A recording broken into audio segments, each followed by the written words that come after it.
ആദ്യമായിട്ടാണ് ഒരു വനിതാ ജോയിന്റ് സെക്രട്ടറി എതിർപ്പുകളില്ലാതെ എതിരാളികളില്ലാതെ ജയിക്കുന്നത്. അതിലൊരുപാട് സന്തോഷമുണ്ട്.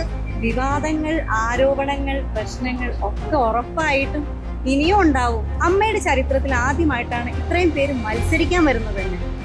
പെണ്ണുങ്ങളെന്ന് മാത്രമല്ല കേട്ടോ, സ്ത്രീകളാണെങ്കിലും പുരുഷന്മാരാണെങ്കിലും ഇത്രയും പേര് മത്സരിക്കുന്നത് ആദ്യമായിട്ടാണ്. എല്ലാ 3 വർഷം കൂടുമ്പോഴും പുതിയ പുതിയ ആളുകൾ കമ്മിറ്റിയിൽ വരണം എന്നാണ് ഞാൻ ആഗ്രഹിക്കുന്നത്. ഒരേ ആളുകൾ സ്ഥിരമായിട്ടിരിക്കാതെ സ്ത്രീകൾക്കാണെങ്കിലും പുരുഷന്മാർക്കാണെങ്കിലും ആർക്ക് പ്രശ്നം ഉണ്ടായിക്കഴിഞ്ഞാലും സംഘടന ഇടപെടണം.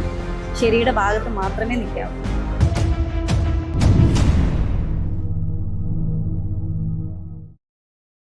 താരസംഘടനയായ അമ്മയുടെ ജോയിന്റ് സെക്രട്ടറി സ്ഥാനത്തേക്ക് എതിരാളികളില്ലാതെ തെരഞ്ഞെടുക്കപ്പെട്ട അൻസിബ ഹസൻ നമ്മളോട് പ്രതികരിക്കുന്നു. ജോയിന്റ് സെക്രട്ടറി സ്ഥാനത്തേക്ക് ഞാൻ മത്സരിക്കുന്ന സമയത്ത് ഞാൻ ഉൾപ്പെടെ 13 പേരായിരുന്നു ആ പൊസിഷനിലേക്ക് മത്സരിക്കാനുണ്ടായിരുന്നത്.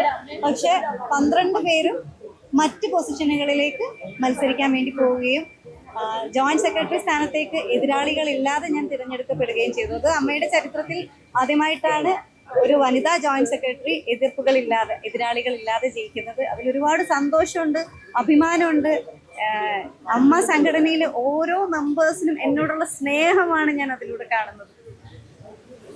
ഇതിപ്പോ എന്തായാലും നേരത്തെ പല ആരോപണങ്ങളൊക്കെ ഉയർന്നിട്ടുണ്ട്. ആരോപണങ്ങളിൽ നിന്നൊക്കെ മാറി ഇനി ഒരു വിവാദങ്ങളില്ലാത്തൊരു കാലമായിരിക്കും എന്ന് കരുതുന്നു, പ്രതീക്ഷിക്കുന്നുണ്ടോ? വിവാദങ്ങൾ, ആരോപണങ്ങൾ, പ്രശ്നങ്ങൾ ഒക്കെ ഉറപ്പായിട്ടും ഇനിയും ഉണ്ടാവും. കാരണം നമ്മൾ ഈ ലോകത്ത് എപ്പോഴും പ്രശ്നങ്ങളില്ലേ, ഓരോ വീടുകളിലും പ്രശ്നങ്ങളില്ലേ, ഓരോ വ്യക്തികൾക്കും പ്രശ്നങ്ങളില്ലേ, ഉറപ്പായിട്ടും സംഘടനകളിലും പ്രശ്നം ഉണ്ടാവും. ആ പ്രശ്നങ്ങളെയൊക്കെ പരിഹരിക്കാൻ വേണ്ടിയാണല്ലോ ഒരു സംഘടനയുള്ളത്. അപ്പൊ ആ സംഘടന അതിന് നേർവഴിക്ക് സത്യത്തിന്റെ കൂടെയാണ് നിൽക്കേണ്ടത്. ആ സത്യത്തിന്റെ കൂടെ തന്നെ നിൽക്കണം.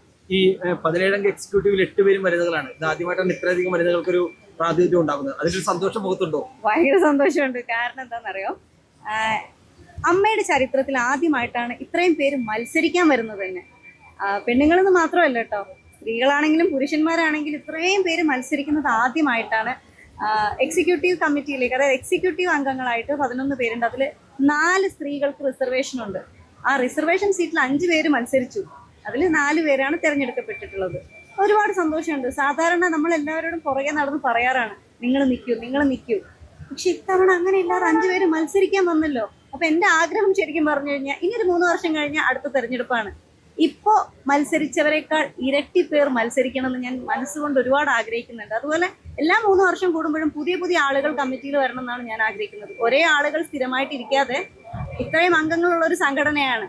മാറി മാറി വരുമ്പോഴാണല്ലോ പുതിയ പുതിയ കാര്യങ്ങൾ ഇംപ്ലിമെന്റ് ചെയ്യാൻ പറ്റുന്നതും പുതിയ പുതിയ ഐഡിയാസ് വരുന്നതും. പിന്നെ എല്ലാവർക്കും ഒരു പൊസിഷനിൽ വരാനുള്ള ആഗ്രഹം തീർച്ചയായിട്ടും ഉള്ളിന്റെ ഉള്ളിൽ ഉണ്ടാവാമായിരിക്കാം. അപ്പൊ എല്ലാവരും വരട്ടെ എന്നാണ് ഞാൻ ആഗ്രഹിക്കുന്നത്. എന്തായാലും ഇനി നേരത്തെ പോലുള്ള പ്രശ്നങ്ങൾ സ്ത്രീകൾക്ക് കുറെ കൂടെ അവരുടെ വാക്കുകൾക്കൊരു പ്രയോറിറ്റി കിട്ടുമെന്ന് പ്രതീക്ഷിക്കുന്നുണ്ട്.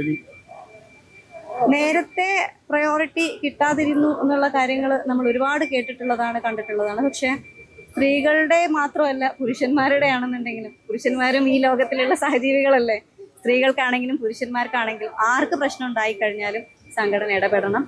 ശരിയുടെ ഭാഗത്ത് മാത്രമേ നിൽക്കാവൂ.